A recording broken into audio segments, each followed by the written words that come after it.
Nós estamos fazendo uma série baseada na epístola de Paulo aos Colossenses, que eu chamei Jesus é tudo em todos, ou Cristo é tudo em todos, que na verdade é uma citação de um verso lá naquela carta. Mostra a Cristo como sendo a plenitude de toda a nossa vida. A gente vai falar um pouco disso no dia de hoje. Então, antes de explicar o texto, a gente tem que ler o texto. Vou convidar você a acompanhar a leitura de Colossenses 1, versos 9 a 14. E depois eu vou contar uma história para as crianças. Vou pedir para elas prestarem bastante atenção, porque o desenho vai ter a ver com essa história, tá?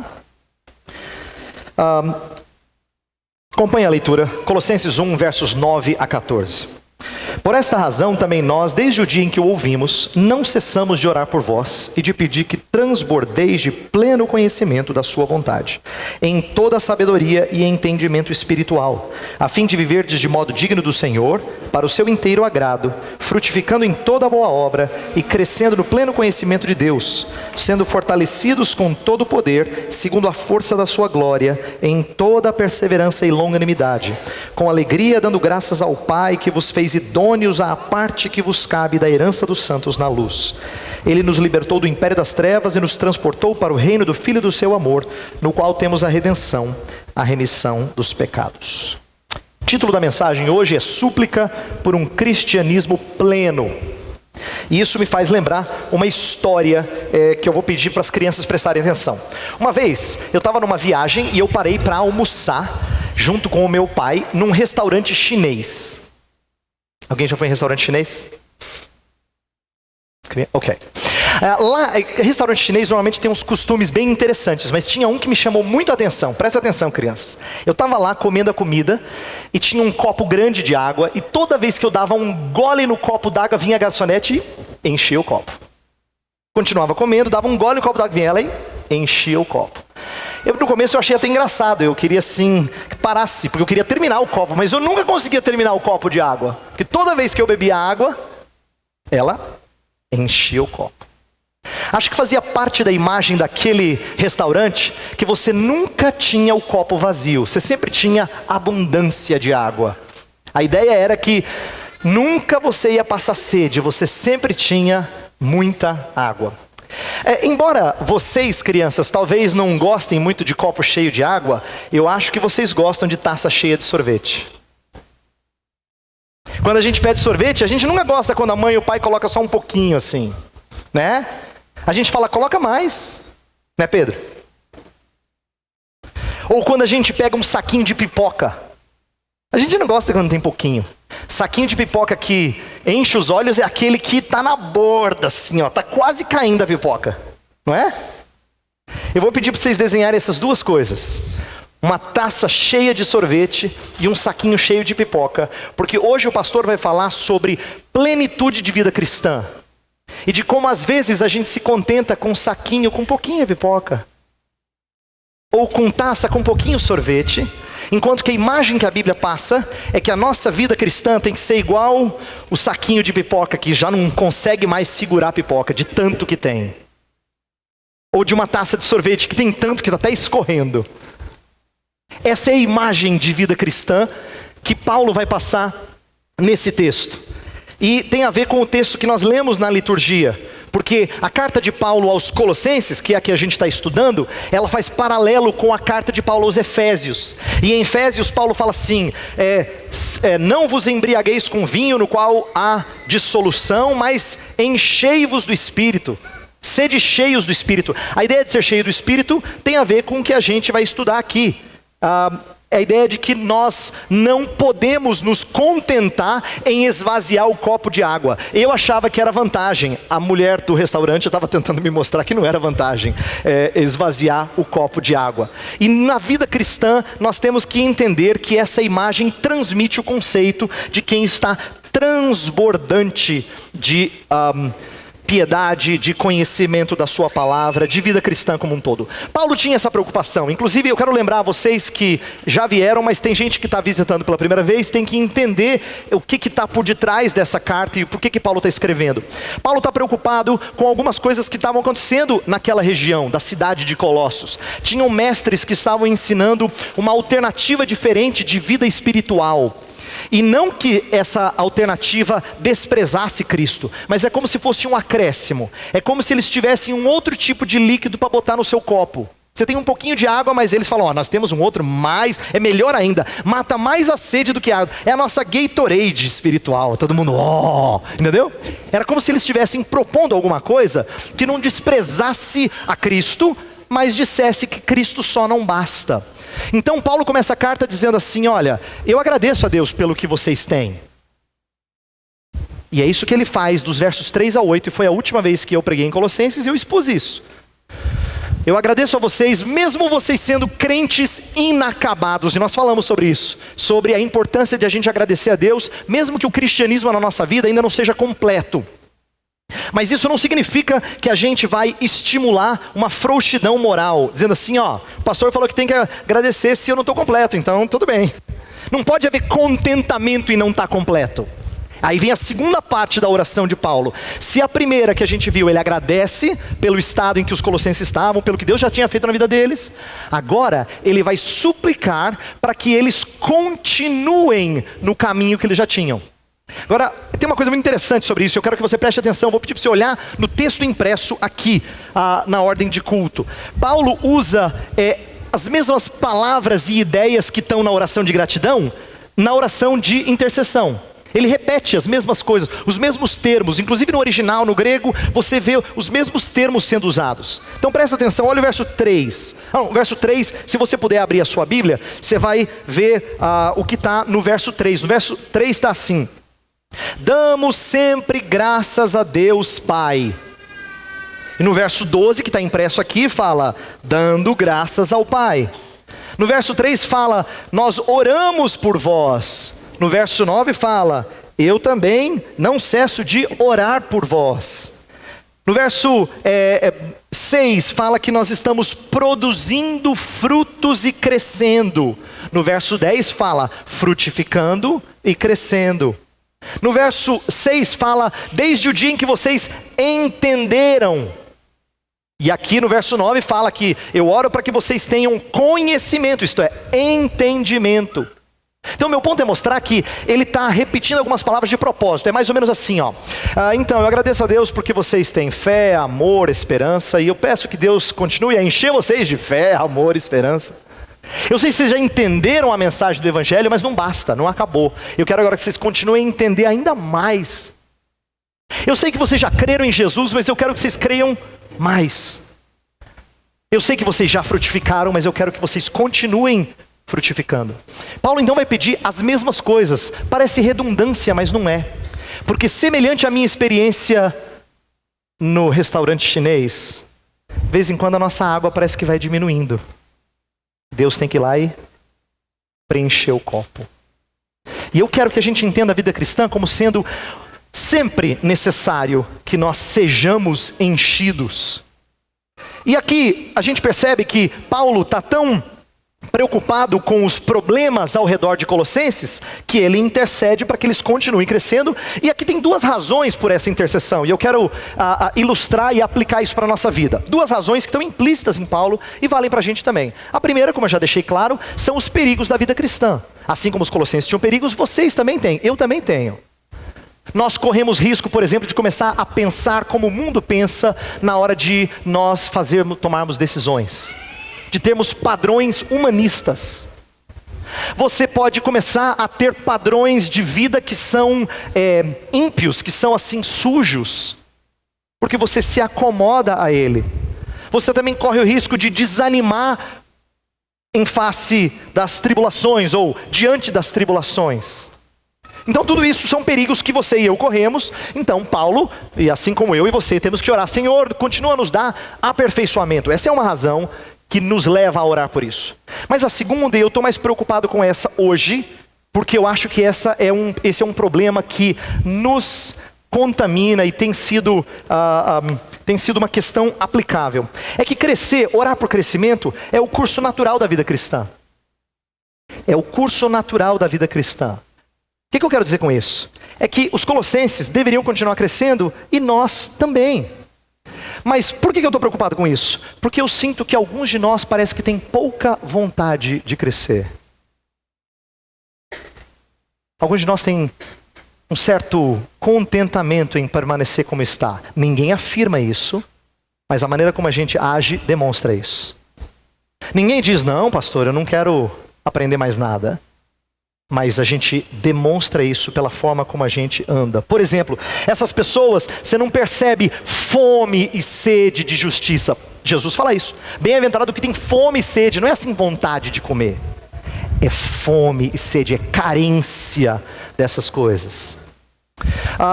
Pessoas que não se mostram ávidos por ler ou assistir à escola dominical ou estar na igreja. Para alguns de vocês, perder o domingo não é algo assim que vocês sentem tanto. E deveria, se a gente tivesse anseio por crescer, ficar um domingo fora da igreja deveria ser motivo de tristeza. Porque esse é o seu anseio, é a sua alegria, é o seu alimento. Tem pessoas que até vêm à igreja regularmente, mas parece que elas não processam o que têm aprendido. Sabe assim? Ouve, tem sido muito bom, mas não tem redundado em crescimento. Eu quero que é difícil você admitir isso, mas se em alguma medida isso se aplica a você, está na hora de você começar a orar para que Deus te dê aperfeiçoamento. Está na hora de você pedir socorro para que alguém ore por você. Por quê? Presta atenção. Assim como a criança, aqui as crianças estão aqui para comprovarem o que eu vou falar agora, e você, pai, sabe muito bem disso. A criança vive almejando o dia em que ela vai ser mais velha, para ela fazer certas coisas, não é? Ela fala, eu queria tanto ter 18, eu queria ser adulto, ser gente grande. O que ela está querendo dizer é, eu queria fazer coisas que hoje eu não faço. Tanto é que algumas delas, nem todas, mas algumas delas são encorajadas a comer mais para ficar mais forte. Não é? Você fala assim, se você comer e ficar forte, você vai conseguir fazer tal coisa. Aí ela vai e come. E atenção, se ela não faz isso, se ela não tem esse anseio, o pai fala assim, eu tenho que levar no médico. Porque a gente sabe que criança que não anseia crescer, está doente. Você que não anseia crescer, está doente. Eu acho que a mensagem de hoje é para acordar-nos para algo que, infelizmente, acontece no nosso meio. A gente vem aqui, está gostando da igreja. A igreja está jóia, sabe? A gente está gostando da igreja. Mas há pouco anseio, fome por crescer, por ser aperfeiçoado na vida cristã. Então, eu gostaria que a gente atentasse para que tipo de oração a gente tem que fazer quando nós estamos meio que patinando na nossa vida cristã. E eu quero olhar para a oração de Paulo e a gente prestar atenção em algumas coisas. Olha para o verso 10 de novo, eu vou ler ele inteiro. Diz assim: por essa razão também nós, desde o dia em que o ouvimos, não cessamos de orar por vós e de pedir que transbordeis de pleno conhecimento da sua vontade, em toda sabedoria e entendimento espiritual. Transbordeis de pleno conhecimento da sua vontade. Essa é uma expressão que eu quero aqui chamar a sua atenção para ela. Por quê? Eu sei que eu e você temos a tendência de nos comparar com aquilo que é inferior. Se a gente começa a fazer alguma coisa, você começa a fazer aula de pintura, e você começa a pegar o jeito e pinta e fala assim, não é que ficou bonitinho? Alguém fala assim, não é nenhum Rembrandt, nenhum Monet, né? Você fala, por favor, também não exagera. A gente nunca se compara com o que é maior, lógico que não. A gente sempre compara com alguma coisa que é mais assim, mais a gente, mais pé no chão, a gente diria. Porque é a forma de nós nos sentirmos, em alguma medida, crescendo. Porque nossa comparação é com alguma coisa inferior. E às vezes a gente faz isso espiritualmente também. Só que Paulo não é assim. Paulo não se contenta com isso. Paulo fala, eu quero que vocês transbordem do pleno conhecimento da sua vontade. Ele está falando aqui, ele está almejando muito para você. Muito. A ideia de ser cheio do Espírito de Efésios 5, para compreender qual a vontade do Senhor, é o texto que a gente leu na liturgia, é a mesma coisa aqui. Eu quero que você seja cheio do Espírito, transborde do pleno conhecimento, para você fazer aquilo que é agradável a Deus, a vontade do Senhor. E quando a gente chega na vontade do Senhor, aí a gente tem muita confusão. Eu já gastei um tempo com vocês, explicando essa questão de descobrir a vontade de Deus, mas eu quero voltar nesse ponto só para resumir uma questão. Tem pessoas que acham que descobrir a vontade de Deus é saber, é ter algum sentimento interior, alguma confirmação de Deus, se ele pega esse emprego ou aquele emprego, se compra essa casa ou compra aquela casa. E eu não vou aqui discutir, porque eu sei que Deus nos dirige no nosso dia a dia, nas decisões, mas não é isso que Paulo está falando aqui. O que ele quer que você tenha de monte, que nem o saquinho de pipoca que as crianças estão desenhando, ou já desenharam, é que você tenha pleno conhecimento da vontade revelada de Deus na Bíblia Sagrada. Você conheça a tal ponto que você agrada o Senhor, porque você sabe o que Ele quer. Eu já disse isso outras vezes e eu vou repetir. Quando a gente presenteia alguém que a gente ama, ou deixa eu até usar um outro exemplo, quando a gente dá presente para alguém, não é difícil dar presente para gente que a gente não conhece? E eu vou dizer por que é difícil dar presente para gente que a gente não conhece. Porque a gente pode dar algo que é interessante para nós, mas às vezes não bate com o gosto da pessoa.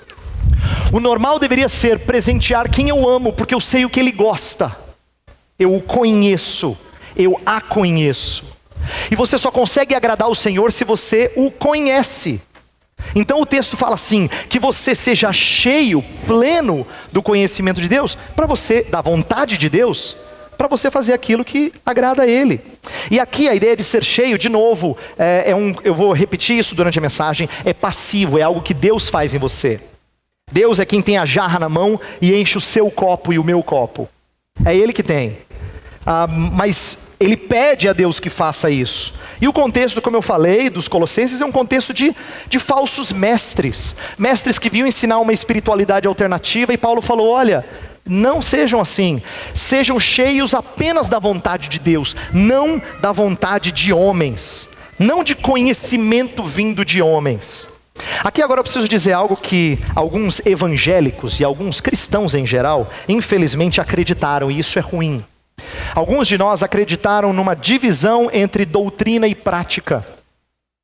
Entre ser uma pessoa cheia de conhecimento, mas não é cheia de vida. E eles fazem essa divisão para dizer assim, eu prefiro alguém que tenha vida. Essa divisão não devia existir. Na Bíblia Sagrada, ela não funciona assim. Na Bíblia Sagrada, ninguém tem vida agradável a Deus se ele não conhece a vontade de Deus. Então Paulo fala, seja enchido do entendimento das coisas de Deus, porque o natural vai ser que você vai proceder da maneira correta. Paulo, quando escrevia as cartas dele, ele sempre tinha um começo que era mais doutrinário, a gente chama, e o resultado prático. E essa era a maneira natural dele pensar, porque ele sabia que é assim. Se você não tem conhecimento, você erra por ignorância. E ignorância não é aprovada por Deus. Como quem diz, tudo bem, você não sabia. Você tem que conhecer o Senhor. Ele está evidente na criação e mais ainda na sua palavra, a Bíblia Sagrada. Você tem que conhecê-lo. Portanto, não há desculpa para ser ignorante em relação às coisas de Deus. Ele quer que você o conheça para que você viva de forma agradável a Ele. Inclusive, esse agora é o verso 10. Ele vai entender com sabedoria e entendimento espiritual, ele vai viver de modo digno. Olha o verso 10.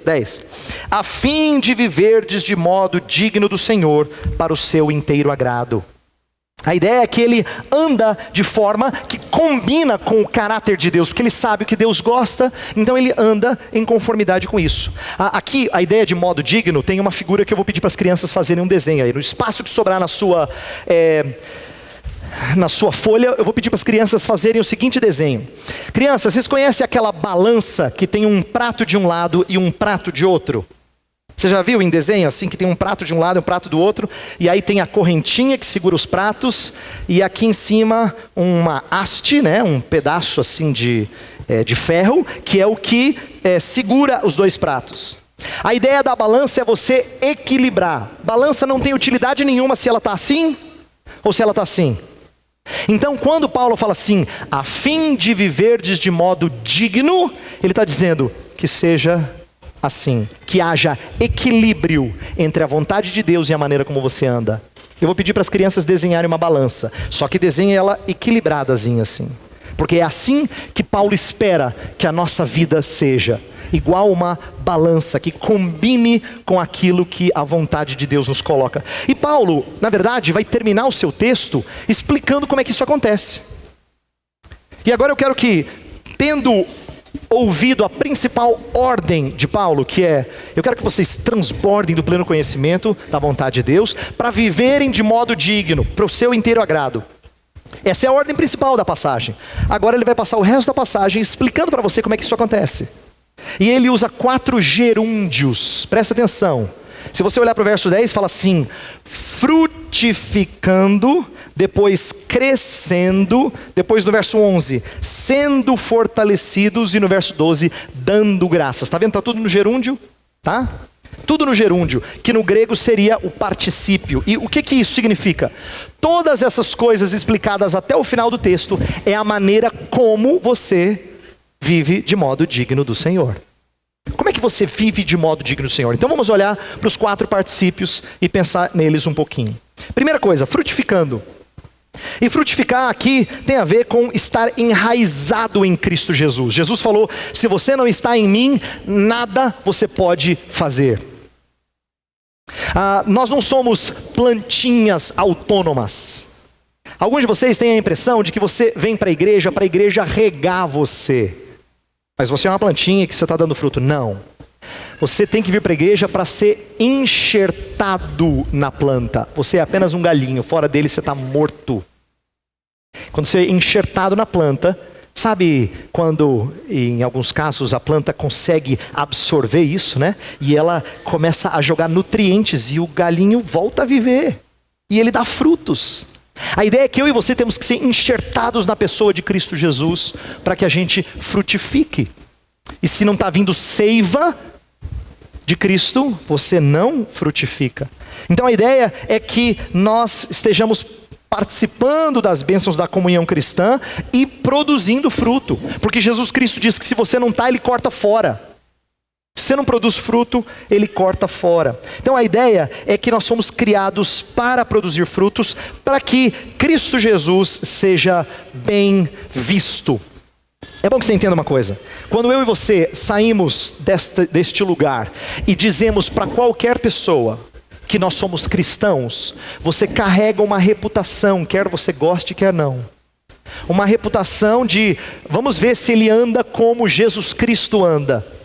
E todo o seu caminhar que não combina com o dele mancha a imagem que os outros têm dele.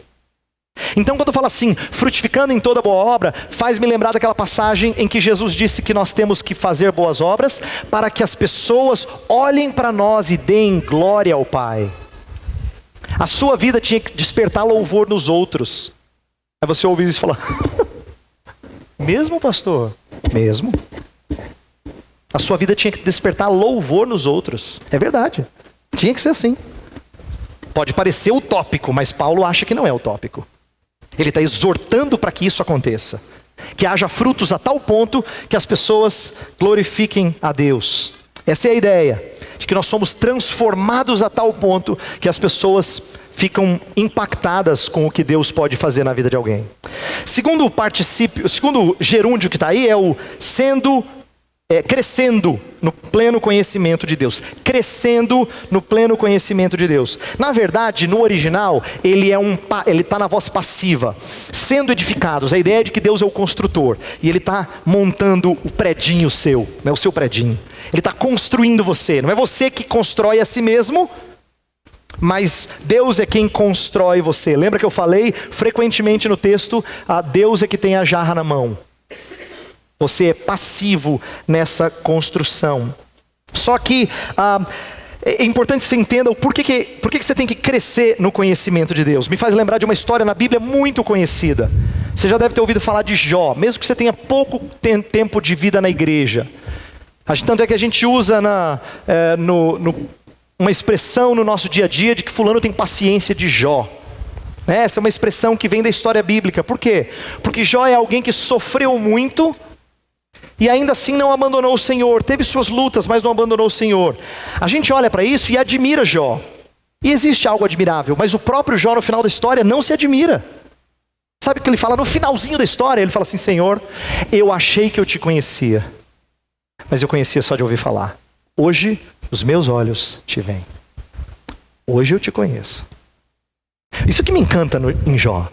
Jó é um homem muito crente. Eu e você olhamos para Jó no comecinho e falamos: uau! Mas Jó não fala uau.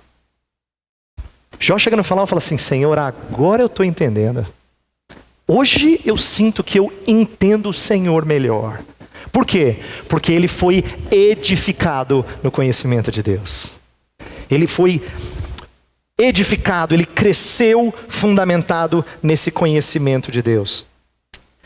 Terceira coisa que está aqui é que nós temos que ser fortalecidos, verso 11, sendo fortalecidos com todo o poder, segundo a força da sua glória, em toda perseverança e longanimidade. A ideia é que Deus vai te dar poder para que você vença as suas lutas. E eu preciso explicar isso porque hoje em dia as pessoas estão pedindo poder para tudo quanto é coisa, menos para vencer o pecado, por exemplo. Elas querem poder para conseguir saúde, para conseguir casa, para conseguir outras coisas, mas elas não pedem poder para andar de maneira digna. E eu quero que você entenda que a ideia aqui é de que nós corremos uma maratona, e chega um momento da maratona em que mesmo o atleta treinado, ele tem o seu corpo constantemente dizendo para ele: para, cara, para. E o texto fala: não, sendo fortalecidos com todo o poder, na força da sua glória, com longanimidade e perseverança. A ideia é que você continua, porque tem 42 quilômetros para você correr. Por mais que o seu corpo diga assim: para, você continua. Porque você é fortalecido por aquele que tem infinitamente mais do que nós pedimos ou pensamos, conforme o seu poder que opera sobre nós. Efésios 3:20 fala desse poder. E esse poder, eu quero que você entenda aqui que Paulo é ambicioso, mas ele não é utópico. Paulo usa umas coisas aqui que surpreendem a mim, mas você tem que entender que ele crê no Deus que está por detrás da minha vida e da sua. Ele usa umas palavras meio exageradas ao nosso ver. Olha só, verso 9, ele fala assim: que transbordeis de pleno conhecimento em toda a sabedoria. Verso 10, frutificando em toda a boa obra e crescendo no pleno conhecimento. Verso 11, sendo fortalecidos com todo o poder. E depois fala: em toda a perseverança. Paulo, você exagera demais, é tudo toda, sempre, pleno, tudo. É mesmo? Ele repete várias vezes: todo, pleno. Ele quer que você entenda que existe muito mais à sua disposição do que às vezes você e eu temos noção. E agora vem lembrar aquilo que eu falei no começo. Se o seu desejo for menor do que o que você tem à sua disposição, você está doente. Eu também. Se a gente tem todo o poder, toda a força, pleno conhecimento à nossa disposição e você não quer isso, você está seriamente doente. Seriamente doente. Se você se contenta com pouco, você não entendeu a força do texto do apóstolo Paulo. E ele termina falando da última coisa, do último gerúndio, que verso 12. Dando graças ao Pai que vos fez idôneos à parte que vos cabe da herança dos santos na luz. E ele continua o texto. Gratidão aparece bastante em Colossenses, mas eu queria que você pensasse: como é que gratidão contribui para andar de modo digno do Senhor? A gente está vendo aqui que você anda de modo digno, crescendo ou frutificando primeiro, sendo edificados, depois sendo fortalecidos, mas por último, dando graças. Como é que dar graças faz você crescer? E aqui que você precisa entender: quem dá graças, atenção, quem dá graças sabe que o que tem não veio por mérito seu, mas veio por graça divina. Quando você fala obrigado a alguém, você na verdade deveria sempre estar agradecendo por uma coisa que você não conquistou. Porque aquilo que você conquistou, você não precisa agradecer outro, você se louva. Mas quem dá graças ao Pai sabe que não conquistou as coisas. Então, gratidão é o outro lado da moeda de quem foi abençoado com a graça de Deus e recebeu tudo sem um tostão. Se ele é alvo da graça de Deus, ele tem que viver em gratidão. Gratidão, portanto, é o combustível evangélico da sua vida. É o que permite que nosso copo seja cheio cada vez mais. E Paulo aqui dá algumas razões para a gratidão.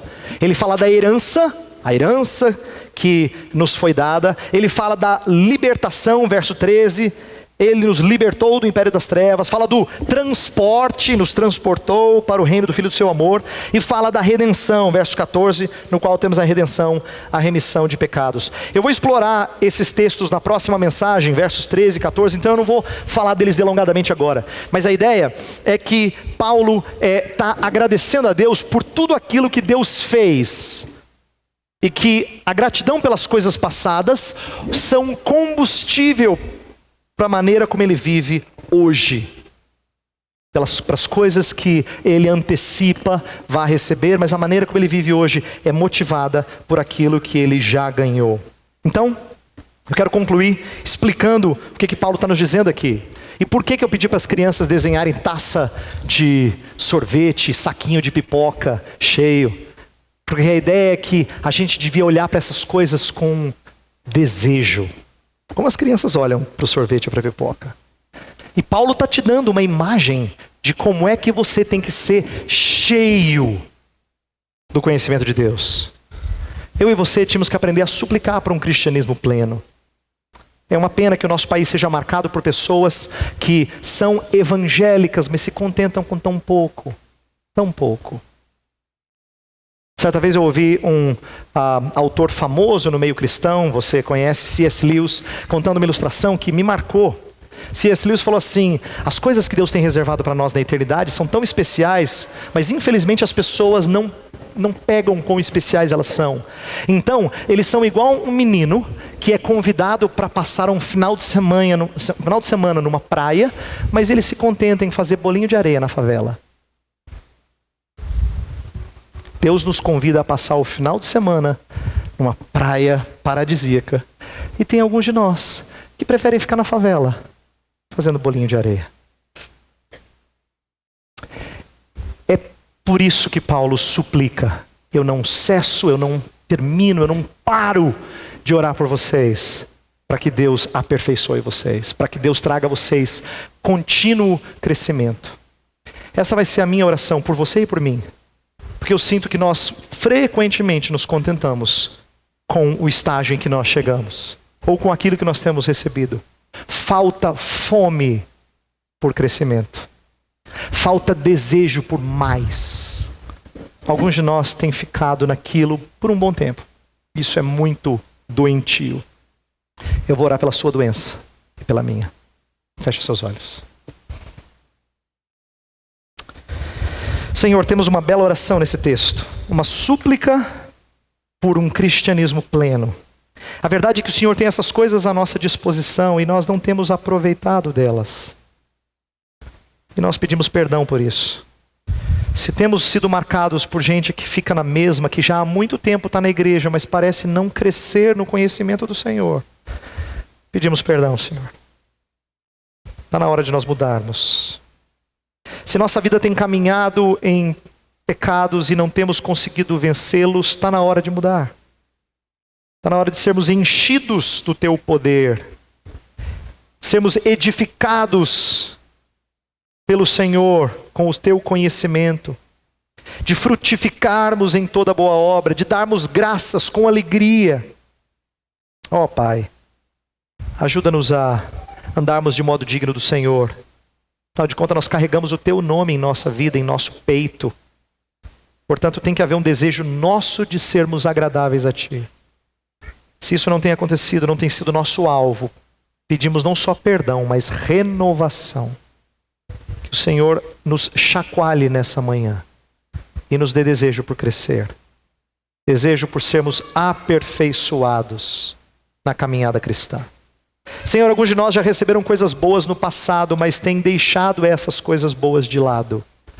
Se esse for o caso, corrige-nos e faz-nos voltar a nos alimentar daquilo que recebemos no passado, que foi tão bom. Que o nosso copo esteja sempre cheio de água, cheio do teu Espírito, cheio do conhecimento da tua vontade. Essa é a nossa oração, em nome de Jesus. Amém.